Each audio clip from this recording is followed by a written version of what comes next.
So, hello everyone. Welcome to another round of talking about writing. Join me in the daily workshop, turning an idea into a book. And so everything works. Okay. So last time we did a lot of clean up in terms of ideas.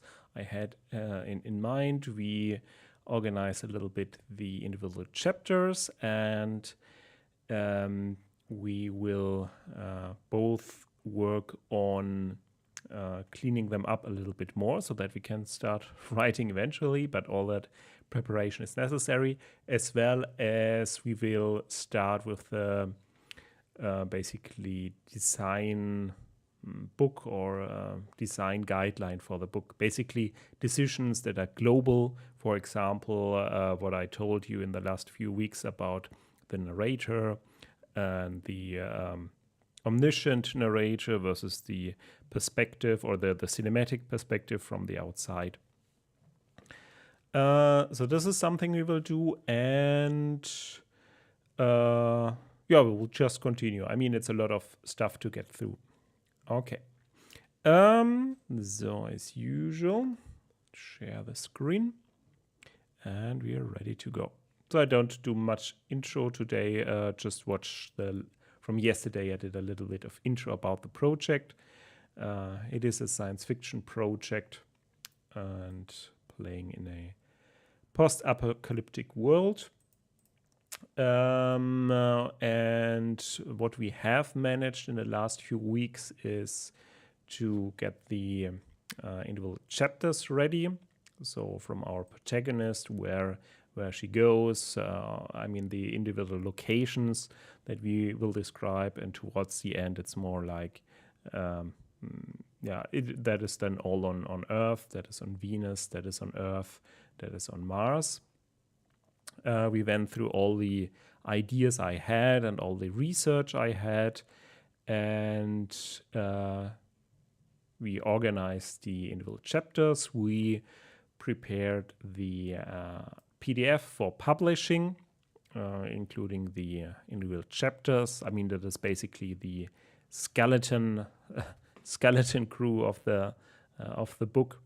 And once I think I got it here. Yeah, here you see the individual chapters, and that's a skeleton crew of the book. And what we have to do, of course, to actually fill out those individual parts. So that's usually how I like to approach books, is to first have the skeleton ready and then fill it. Well, it's a little bit strange analogy. What I could also add is a little bit of background music, maybe. Well, I usually recommend that you play your own. I will prepare this for next time. So just usually some slow jazz or something like that you can play in the background. Okay. I need to zoom in a little bit. Okay, so what do we have here? So we have those individual chapters that reflect the protagonist's journey through the individual parts, and what we basically have to do is to create the meat of the book, the individual paragraphs, chapters, etc., etc. So let's just look into the where we are currently. So this is some text we need to rewrite. This is some text of an early version. I did a first draft where I didn't have the outline. I just sat down, wrote 5 chapters, and that's it. But they might not align with the ideas I had in mind later, especially. Okay, so we still have some ideas. Okay, let's start with the rule of the book. So I'll just create a guideline. So this is just our, how do we call it? Guideline, this style guide. So in the style guide, I mean, it's just a temporary file. There's nothing special about it, and the style guide won't appear actually in the actual book, but it is for us simply rules that especially will be read by an editor of the book. To really have all the chapters similar. For example, not to switch between different narration styles, switch the tone, or switch the style or so. So for example, if you had 5 different writers or 7 different writers writing a different chapter of the book, and they never meet and only at the very end and then they connect it, then you have like a strange set of chapters. I think this is done sometimes, that really book then connects at a certain place. For example, those early game books, they did it like that. So there were 2 authors.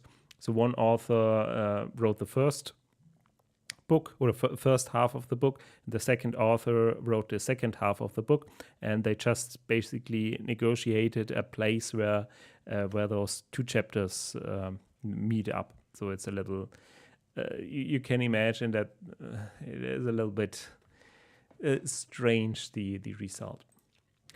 Okay, so style guide. What do we have? So we have narration style. Narration style, we said, okay, we have a non-omniscient So if the protagonist thinks something but doesn't act on it, we won't put it in the book. This narration, let's put an example in here. The protagonist thinks something, but we won't mention it. This is a challenge. We will see. So the narration is also cinematic. Well, it is connected with that. So outside perspective. And there will be flashbacks. So flashbacks goes a little bit outside of the cinematic style, but you could imagine like in a movie, like, okay, she switches like in her memory, and then as a viewer you are transported back in time. So we will have flashbacks. And another thing that is special, or that puts it aside from other books, is the technologies are described. So this all connects to the initial spreadsheet I did. I'll just open it with the keywords, and that is something you should also start with usually.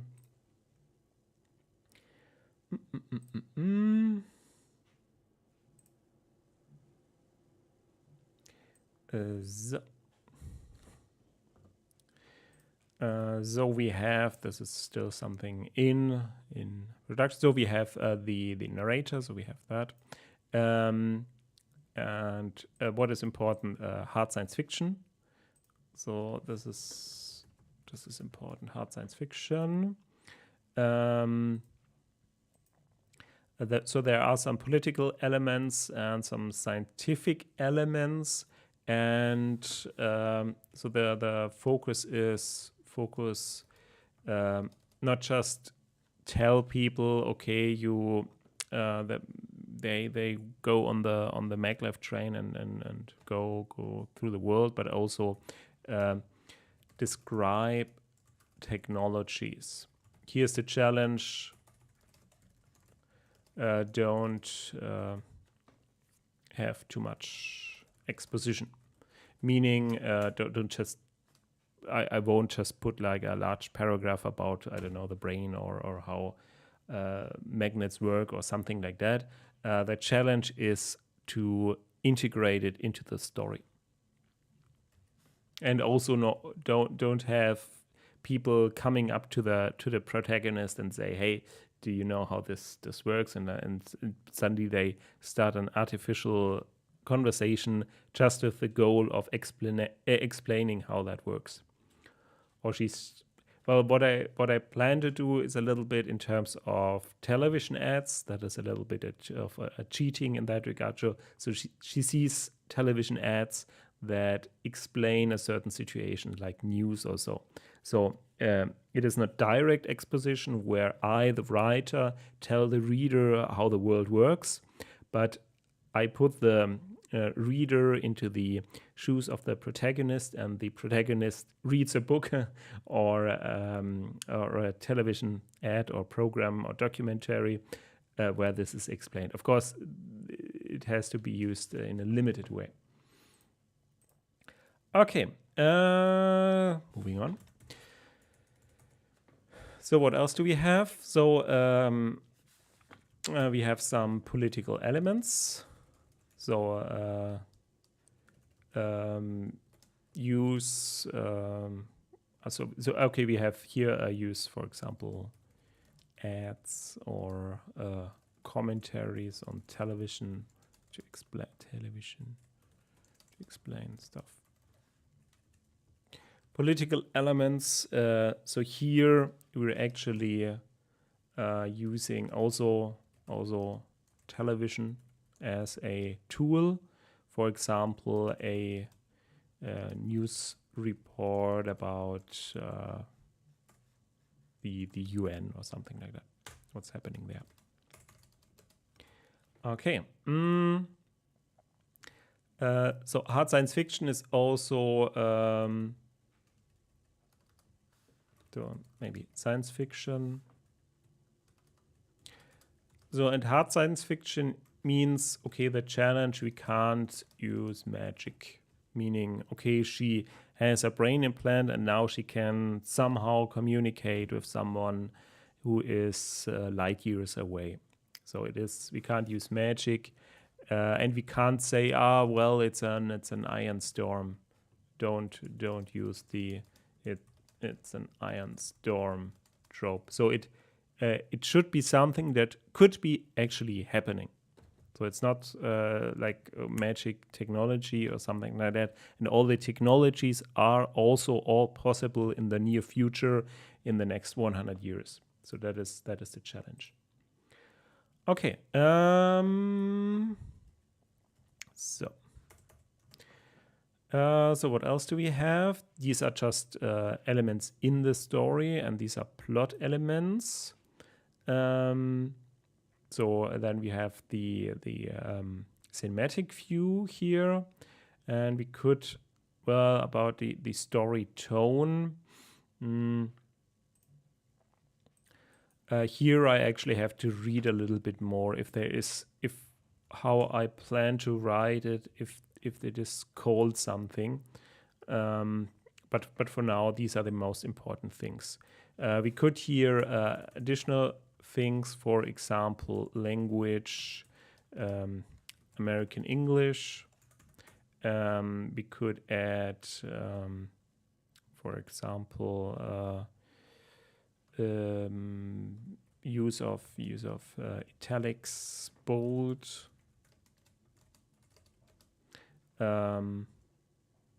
No use of italics, bold, except if we decide, hey, some special word or something like that. Small.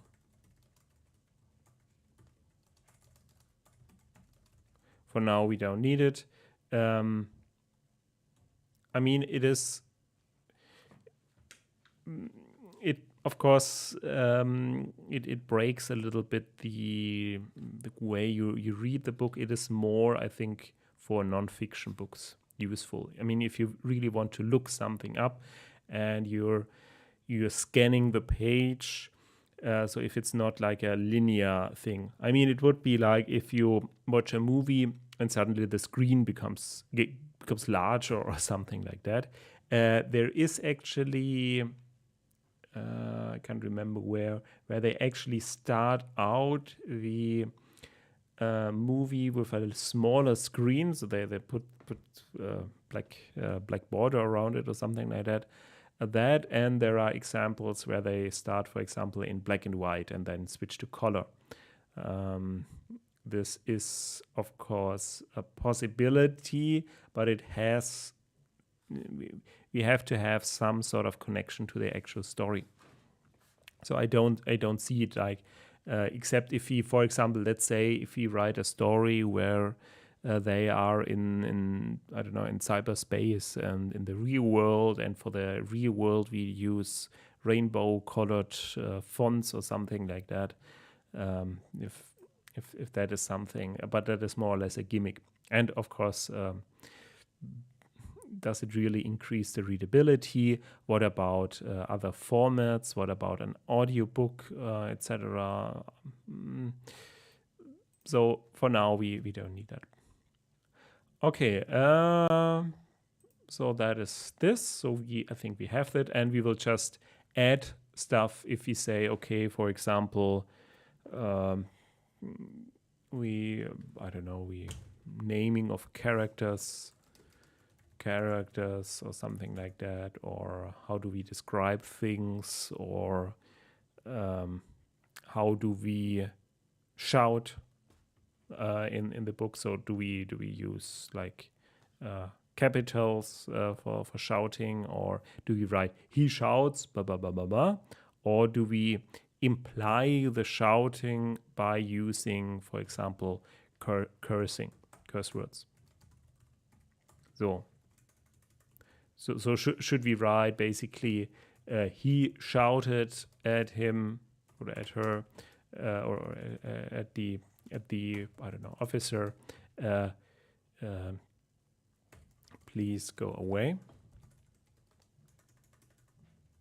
Or do we just say move or I will shoot you or something like that?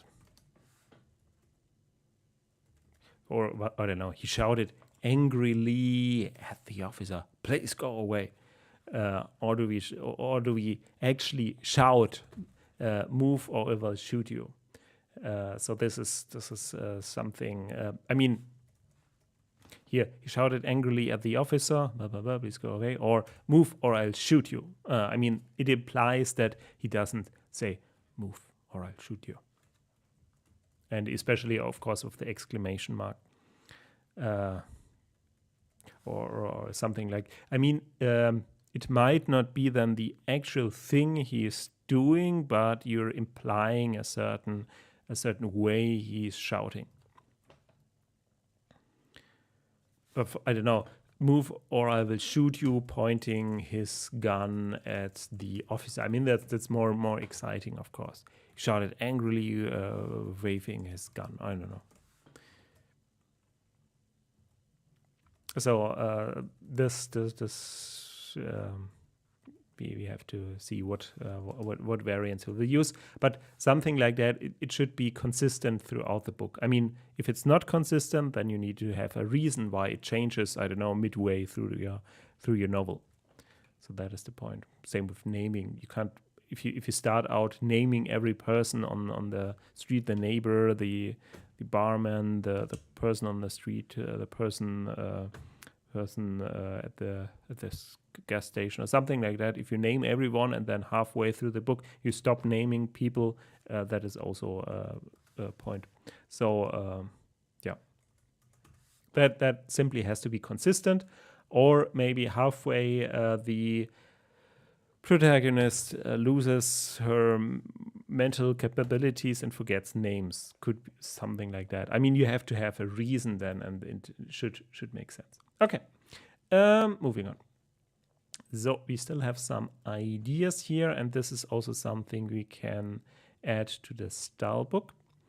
So these are all ideas for future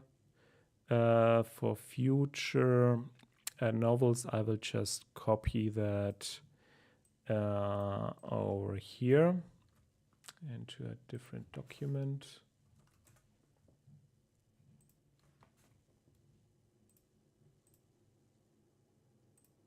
I just like to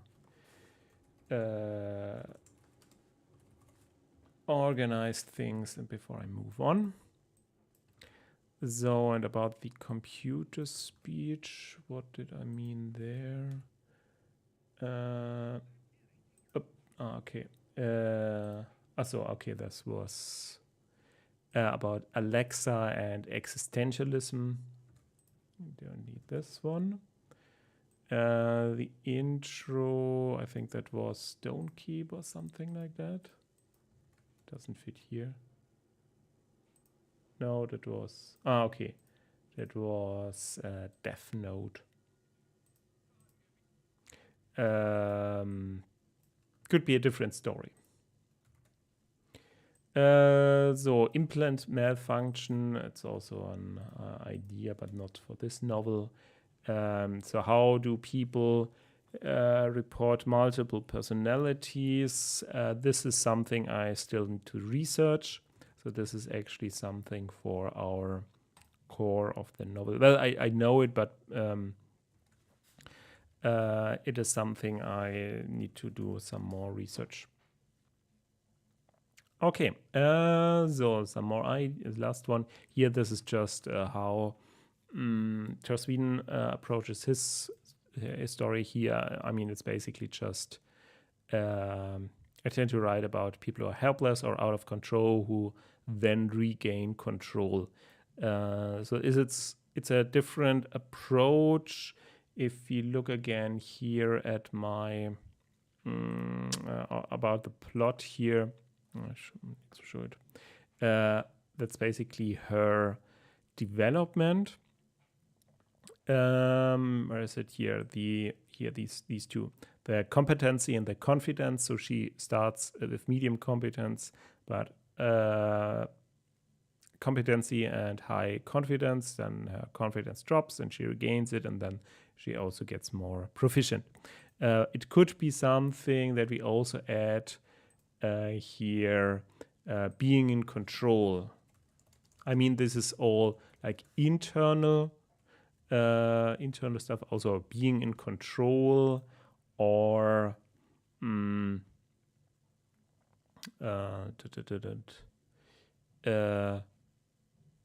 for example, isolation or connectedness to other people. So is she isolated at the beginning, and then she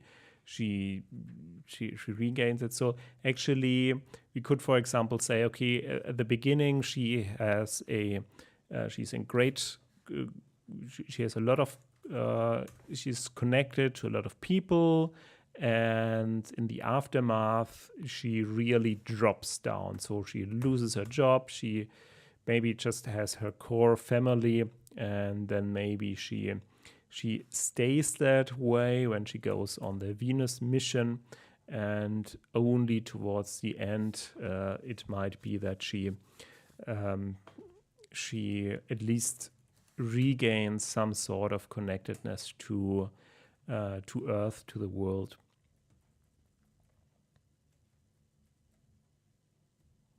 So this is something we could have as a plot thing, being in control, like of her own abilities, of her powers. I mean, that is usually some superhero story, that they start out with no control over their powers and then gain it, and then maybe overdo it, and then they create some damage, and then they return to normal. But it is not a superhero story that I'm writing. So it is just a person that goes through that. So it is not about being in control of her life or something like that. I mean, for example, Firefly or so, you have some characters who are persecuted and sought for, and by joining the Firefly crew, they regain control over their life. So they're not like subject to experiments or something like that. She is actually a lot.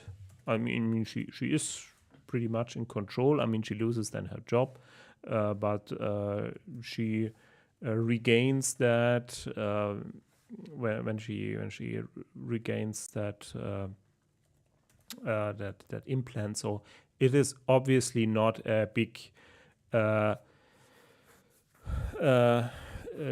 Joss Whedon story, so to say. So she doesn't start as a loner and then regains her power and then gets integrated in society or something like that. It is not that kind of a story, like, I don't know, Buffy or so that is not that kind of story. So if Joss Whedon wrote it, then it would be a different story. Okay, that just as a commentary about this one. Okay.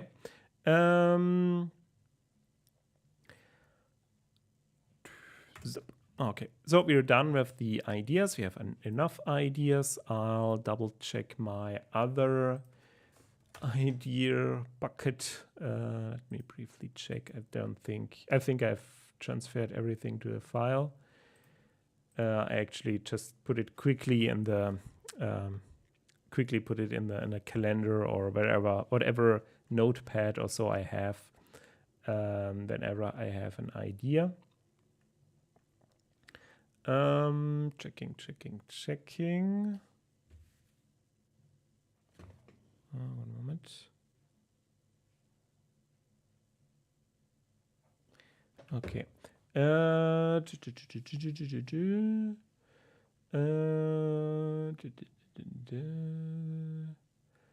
think I copied all.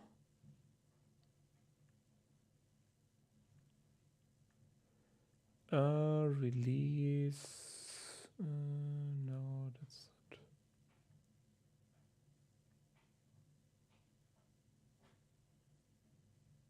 Yeah, I think I copied everything. Yeah.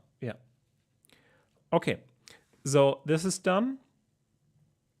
And here we had an older copy of the ideas. We could just remove that and just have it out of the way. The old ideas. Okay, then in backstory we put a lot of stuff.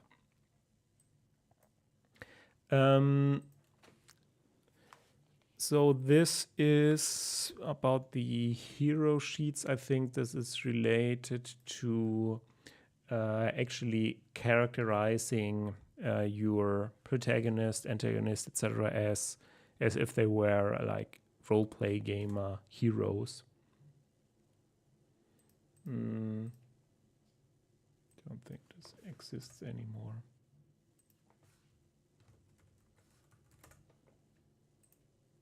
Okay, this no longer exists. What was this?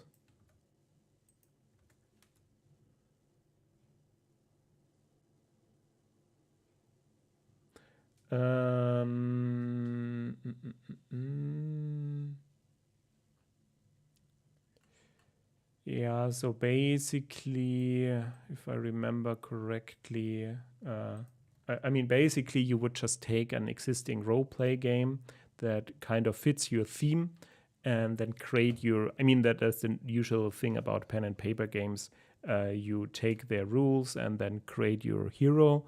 And one way would be, okay, hey, I use that system to create my protagonists and antagonists.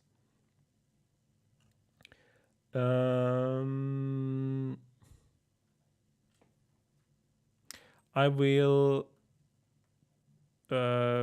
note that down as a separate idea for the future. I don't think it's relevant for the book.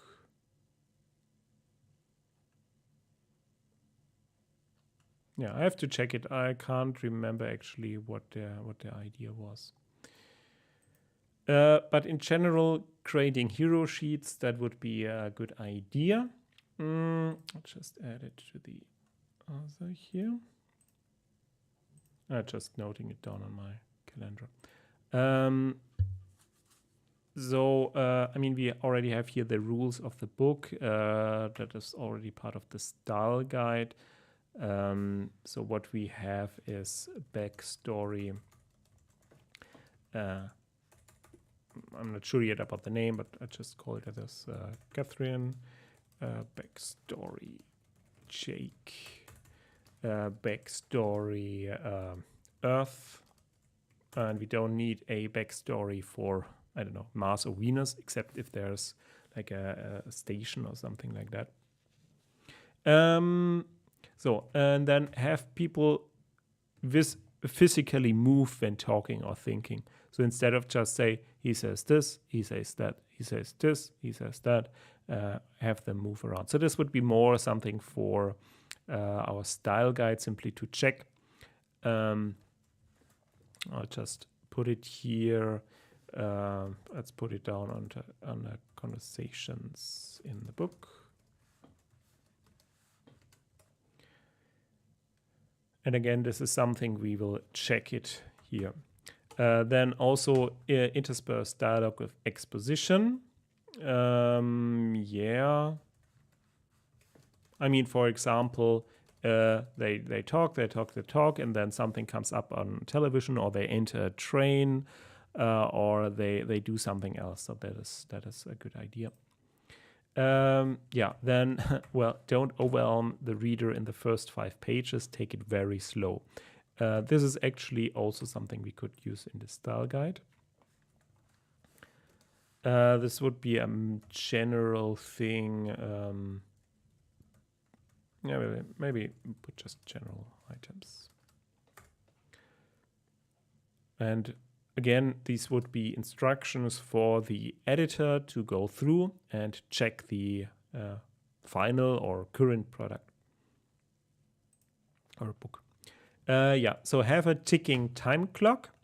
So basically we should describe, okay, what is the ticking time clock aside from, okay, life itself.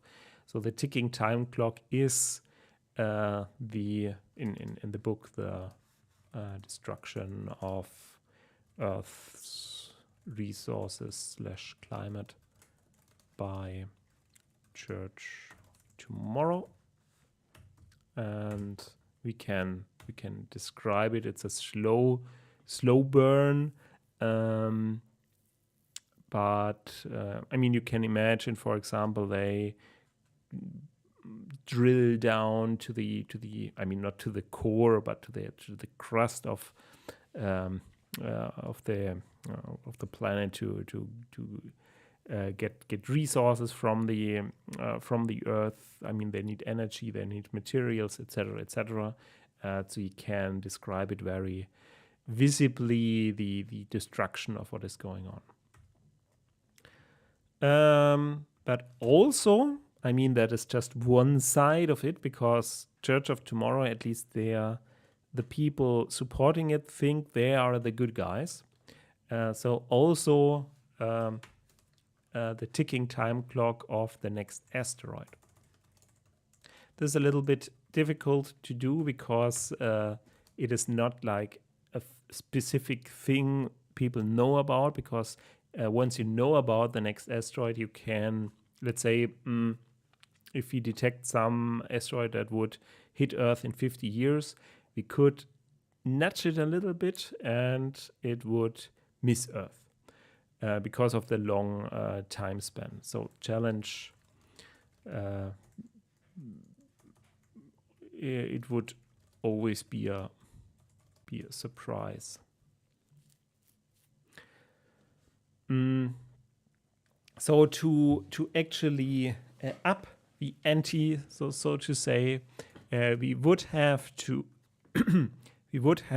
have actually a second or third asteroid hitting Earth, because then the stakes are different, because then they actually have a proper reason. I mean, now the third hits, the fourth, etc. So it's a little bit of fine line, but it would move it a lot into the gray area, because I mean, who is then right? Are those right who say, okay, we give up Earth, or are those right who say, we need, well, it's bad situation, but we need to fix what we have, basically. Okay. Make the job easier for the reader, more description for important characters. Some might not even need a name if they don't appear again. I mean, that means, okay, it means actually less description for less important characters.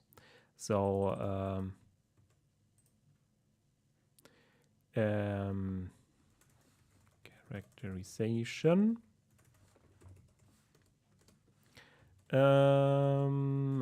Less description. Less description for less important characters. Some might not even need a name if they don't appear again.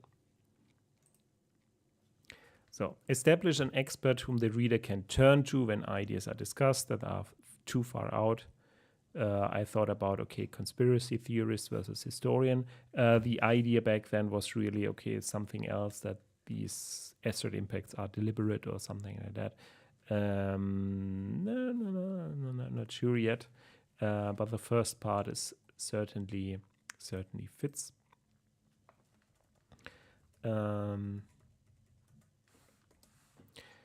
So the question is that the expert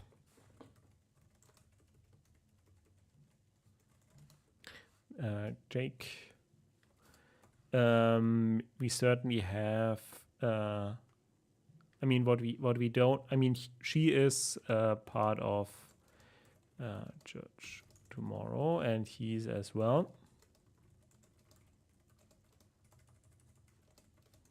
But do we need someone else?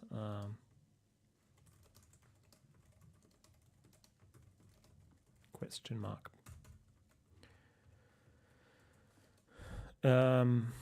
What kind of expert is that, and how can we discuss certain ideas? So it would be maybe the doctor. Well, not the doctor, but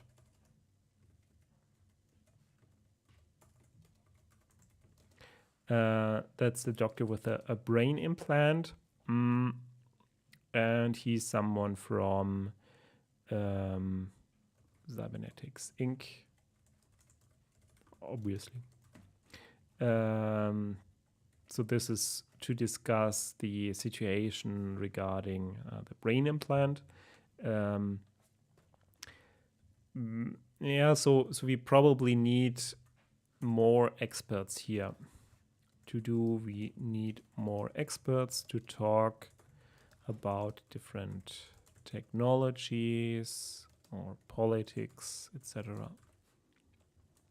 So this is something we still need to do. Ask a lot of questions. Keep suspense. Don't explain early. Payoff. That is, of course, important for the plot. Ask a lot of questions.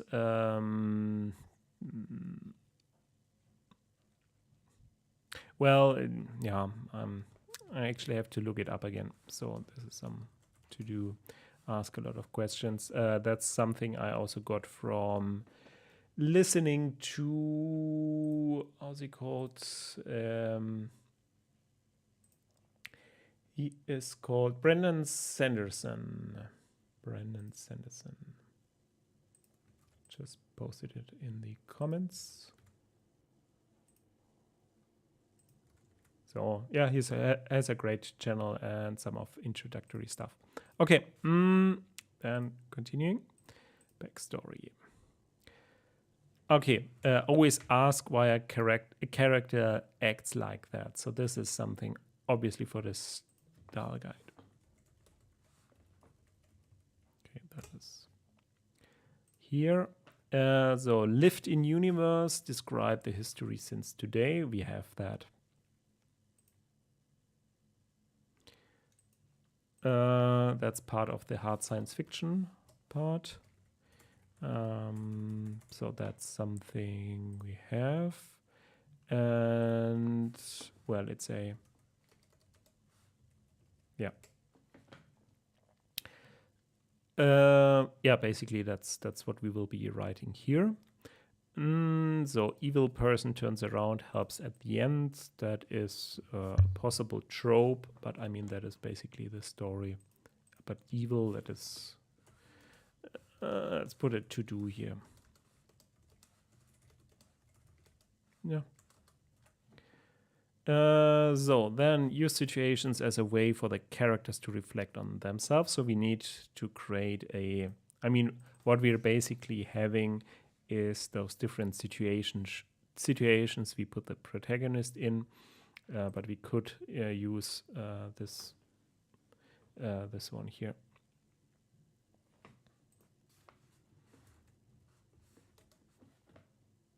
So again, not just having a whole chapter about, oh, that was her childhood, and there she went to school, and there she went to university, but that's part what I meant with the flashback.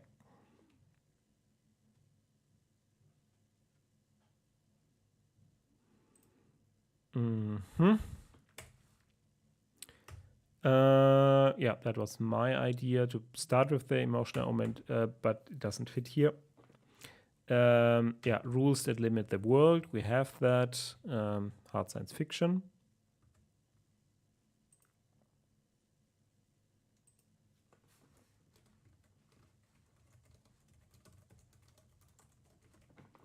And then what else we relate to current worlds? The current world, we have that. We start in the present. Well, we don't start at the present, but I mean, that is also hard science fiction part. A reader has to be able to imagine themselves in that situation.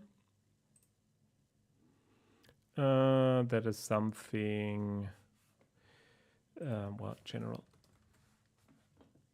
And we have a red herring villain who is innocent. Well, you need research opposing views for the hero to have an opponent argument. So what I think what is missing still here is the argument between those factions, basically Church of Tomorrow versus Solar Plus. I mean the challenge is a little bit, okay, it comes down to the numbers. I mean, okay, who is against rescuing the world? No one. Who is against rescuing or building a colony ship if we know that there will be an asteroid flying to Earth in, I don't know, 2 years or 10 years or so? No one. So it's a little bit of a gray area.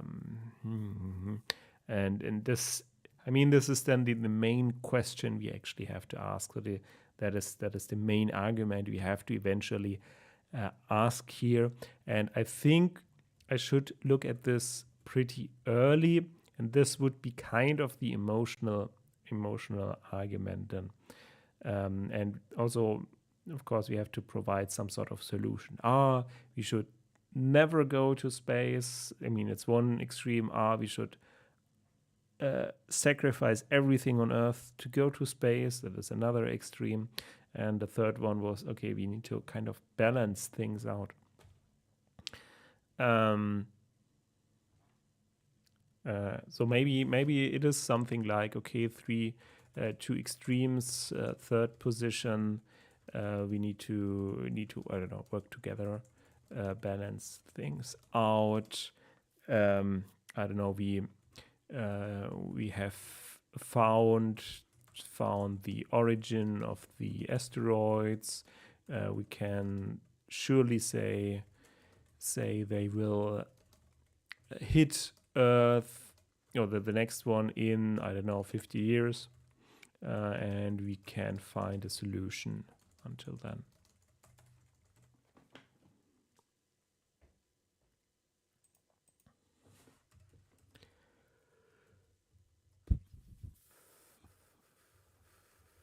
Okay. So this is basically, we need an argument.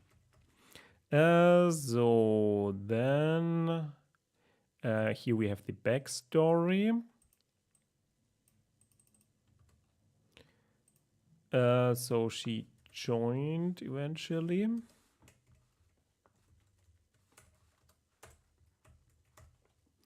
And we have the backstory of the asteroid hitting Earth.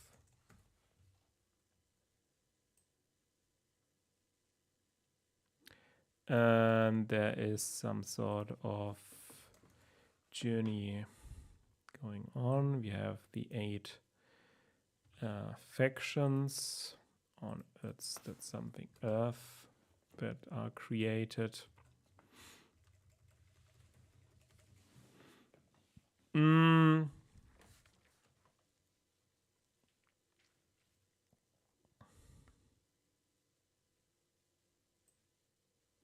And these are still open points. These are still to do. Yeah, so in the beginning, and I think that is all belongs here to the top. Goal is describing an overconfident person with medium competency. So we already have that. We have that as well already in the chapters. Those are not backstories. Those are this is the story of the book. And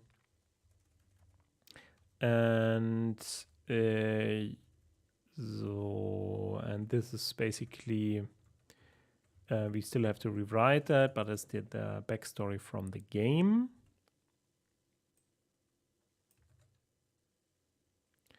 And this belongs here.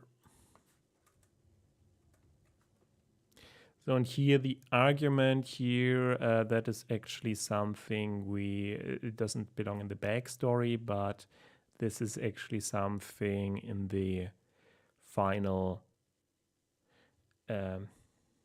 final discussion here going on.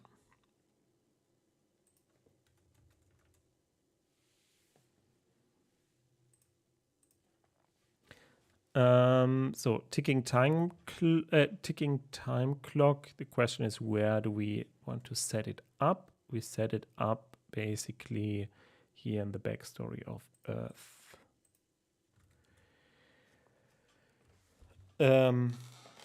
Yeah, so this still requires some work to really create a ticking time clock out of it. I mean, the easiest ticking time clock is a ticking time clock. Okay, in 1 hour, the Earth explodes. So this is from the game. So, and these are backstories from the individual factions. The question is, where do we put it? So it's certainly something we can include when she looks back. For example, yeah,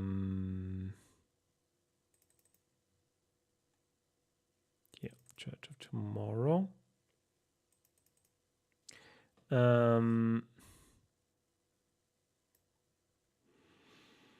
Or as part throughout the book, whenever we need some sort of reference to the individual factions. So this is here the backstory Earth. So we would have backstories factions.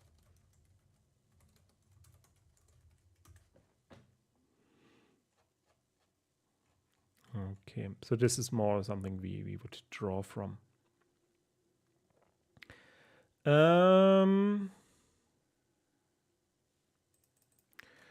Okay.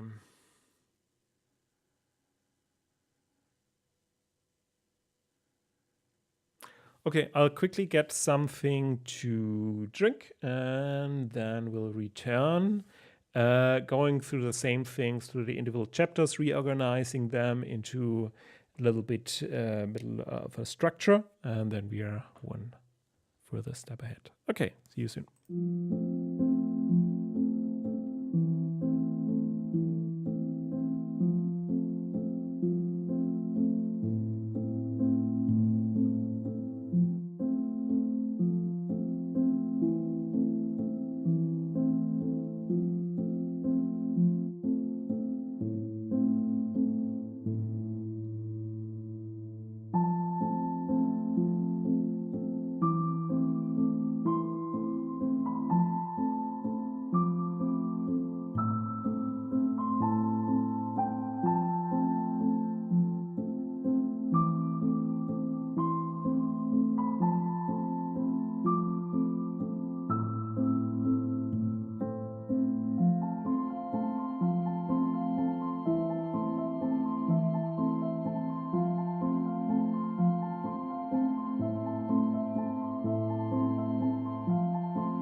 I just see.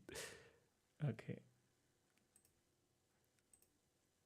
Okay, I just always check your microphone. Well, okay, I will cut this out. Anyway, so just to summarize again.